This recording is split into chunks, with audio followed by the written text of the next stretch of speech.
Owning a home in Canada, it's not the guaranteed wealth hack that everyone thinks it is, especially right now, because despite prices rising, inventory is climbing and sales are slowing, and the math behind home ownership, it's not what most people think. In fact, paying off your mortgage could actually cost you more, and renting, it might be the smarter financial move today. Let's go. Renting versus owning. Most Canadians think that they already know the answer, and this may sound really weird coming from a mortgage broker who earns revenue from mortgages, but the plan was to buy, build equity, and win. But that belief is where people get into trouble because the reality, it's so nuanced. And if you don't understand that nuance on a deeper level, you can make very expensive decisions. So let's start with the biggest mistake, comparing rent to your mortgage payment.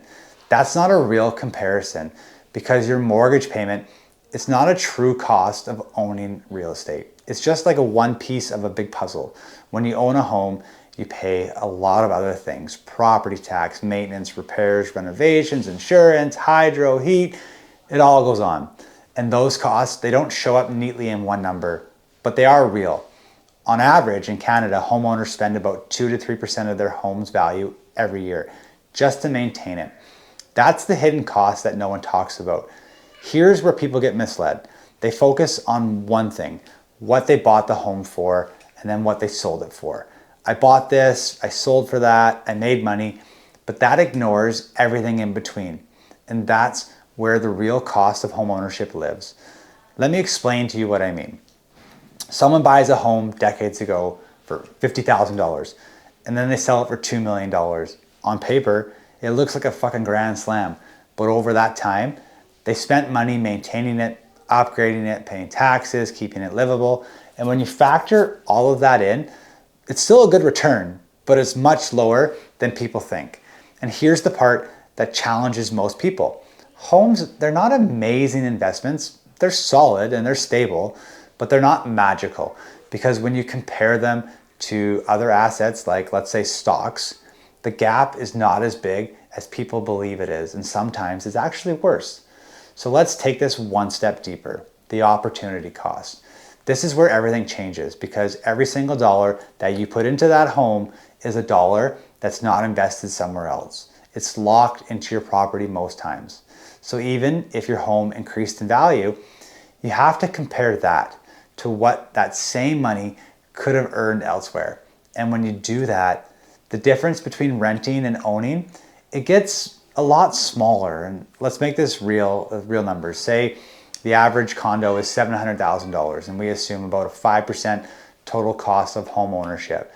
Between maintenance and opportunity cost, that's $35,000 per year or just under $3,000 per month. Now compare that to rent.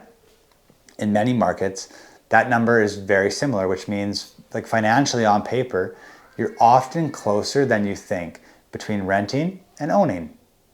If this is already shifting how you see real estate, comment rent below because this is where most people, they start to rethink and reframe everything, okay?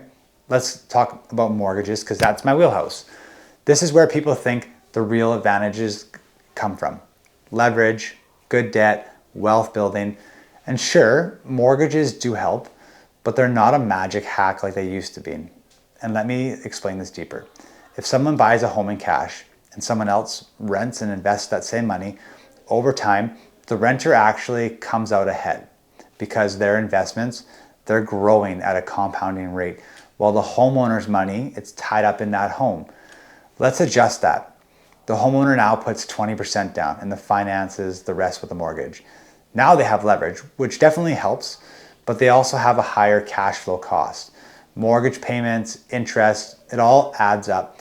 Meanwhile, the renter, they're just going to invest the difference. And over time, the outcome can be surprisingly close. Sometimes the homeowner wins and sometimes the renter wins. But it's not that guaranteed grand slam that Canadians believe it is. Here's another myth. Homeowners are wealthy because they own homes. Yeah, but it's not entirely true. Homeowners tend to be wealthy because of their behavior. They just naturally save more, they earn more, they invest more. Owning is often a result of that, not the cause of it. And that's a big distinction that no one talks about. Let's talk about something that will flip this all upside down for you. Paying off your mortgage. I hear all the time in my business, their number one priority is to get the mortgage gone. Once that happens, their housing costs drop. And from a cash flow perspective, it's true. But financially, it's not that simple, because when you pay off your mortgage, you've tied up a massive amount of money in your home, money that could have been invested elsewhere and compounded. So your opportunity cost, it actually increases, which means your true cost of housing, it actually went up.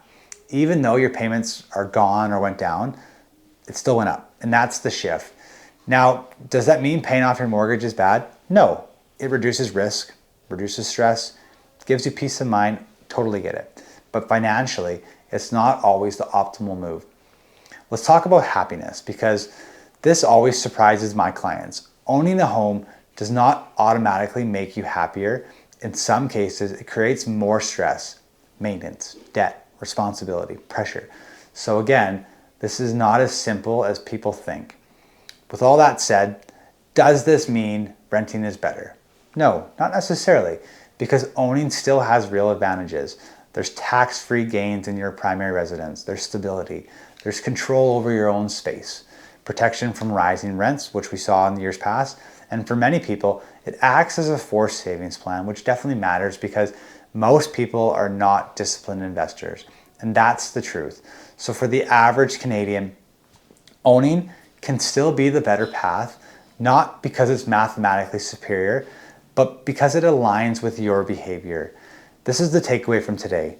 Most people think owning is always a smart move. Smart homeowners understand it, and it depends on your discipline, your goals, your timeline, and definitely your strategy. And that's the difference that we're not talking about enough in today's world.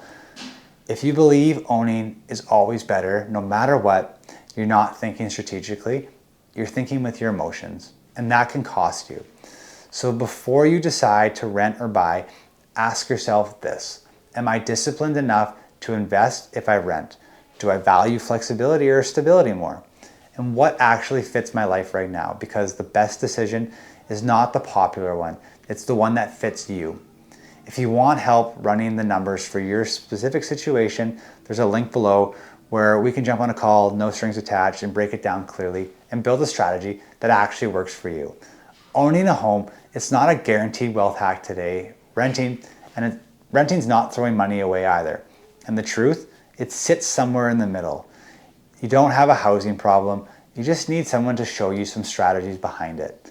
When you're done with this one, go watch my last video where I break down mortgage renewals in 2026.